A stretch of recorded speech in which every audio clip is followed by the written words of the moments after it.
கன்னியாகுமரி பக்கத்தில் இருக்காரு. Okay sir, வர 9ஆம் தேதி 9ஆம் மாதம் நம்ம டூர் வச்சுருக்கோம். ஆமாம். மக்களுக்கு என்ன சொல்ல வரீங்க இந்த லம்பா புஜாங் டூர்? அதாவது இன்னைக்கு நீங்கள் வந்திருக்கீங்க 25ஆம் தேதி ஜூலை, இன்னைக்கு நீங்கள் வந்திருக்கீங்க. அடுத்த 9ஆம் மாதம் ஒரு ட்ரீப் போகிறீங்க. அடுத்த ட்ரீல சார் நம்ம குணஞ்சரை போகிறோமா? குணஞ்சரை இப்போ இருந்தால் சஸ்பெண்ட். ஓ, சீக்கிரட்டா வச்சுருக்கீங்க. ஆமாம். அற்புதமாக இருக்குங்க. இப்போ உள்ள காலகட்டத்தில் வந்து பாருங்கள், மலைக்கும் அதாவது இந்த பனி மலைன்னு சொல்லுவோம்ல, அதில் பாரு வாட்டர் ஃபால் நீங்கள் பார்க்கலாம். ரொம்ப அற்புதமாக இருக்கும். நம்ம சரித்திரத்தை நம்ம தான் சார் காப்பாற்றணும். ஆமாம். அதுக்கு வந்து நல்ல ஒரு எடுத்துக்காட்டு இந்த பூமி கடாரம் டூர்.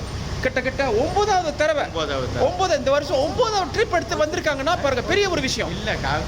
ஓகேங்களா? இவங்க தான் வந்து ரொம்ப அதிகமாக நம்ம டூர் லம்பா புஜாங்க்கு வராங்க, முயற்சி பண்ண நம்ம தமிழர்களை சரித்திரத்தை காப்பாற்றி நிறைய விஷயம் செய்கிறாங்க. அதனால் ஆதரவு கொடுங்க. கடாரம்